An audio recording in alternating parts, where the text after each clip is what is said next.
Hello guys, welcome back. So sa video ito, ituturo ko naman kung paano mag-subtract ng polynomials. Meron tayong limang problem dito. For number 1, so same lang siya ng addition. Meron din tayong dalawang method, yung vertical and grouping. So yung gagamitin ko na lang dito is yung grouping kasi para sa akin yung mas madali. Mas madaling maintindihan. Okay? So yung first step natin dito is di-distribute muna natin tong negative sign dito sa polynomial dito. Okay?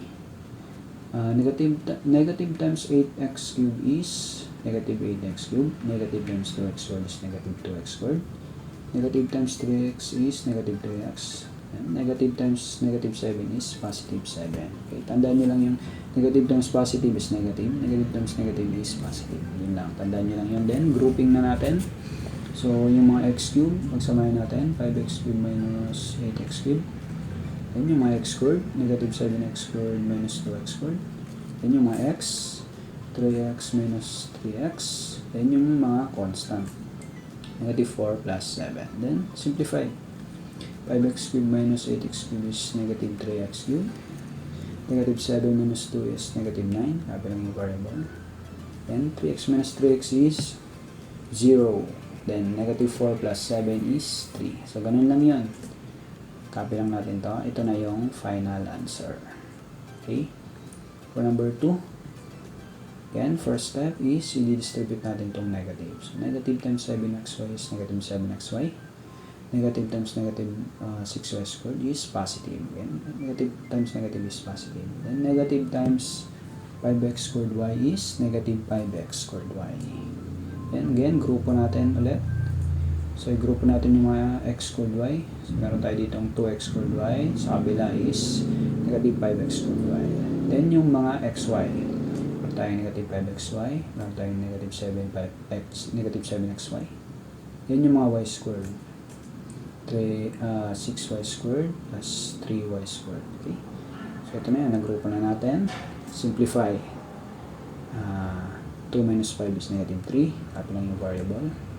Negative 5 minus 7 is negative 12. Copy lang natin yung variable. Then, 6 plus 3 is 9. Copy lang yung variable. Then, ito na yung final answer natin. Okay? And for number 3, again, paulit-ulit lang. Distribute muna natin yung negative sign. Negative times 7x cube is negative 7x cube.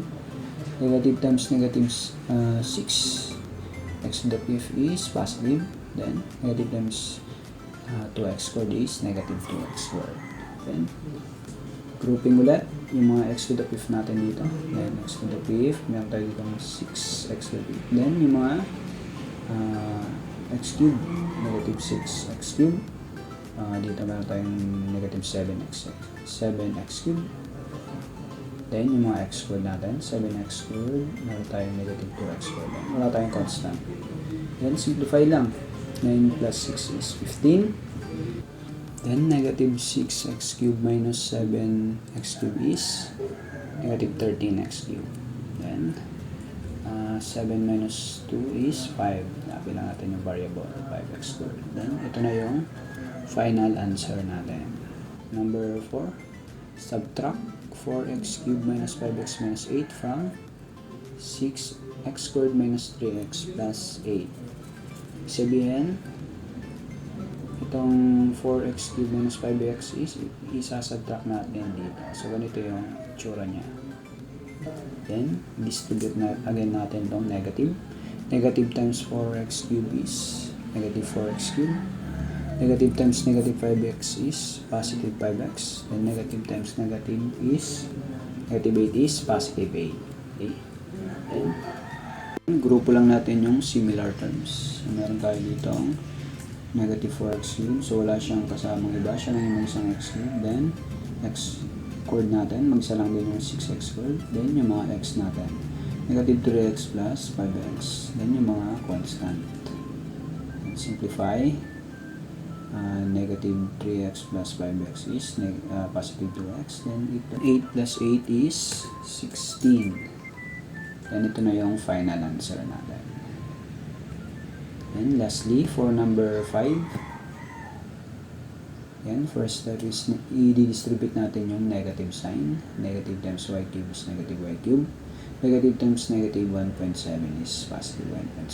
Negative times 2y is negative 2y.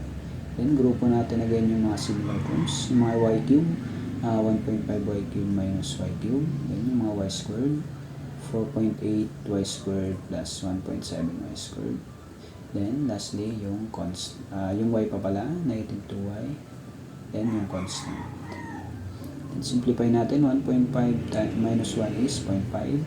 Copy lang yung variable, y cube. Then, 4.8 plus 1.7 is 6.5. Copy lang natin yung variable, y squared. Copy lang. Then, copy lang natin yung negative 2y and positive 12. Then, ito na yung final answer.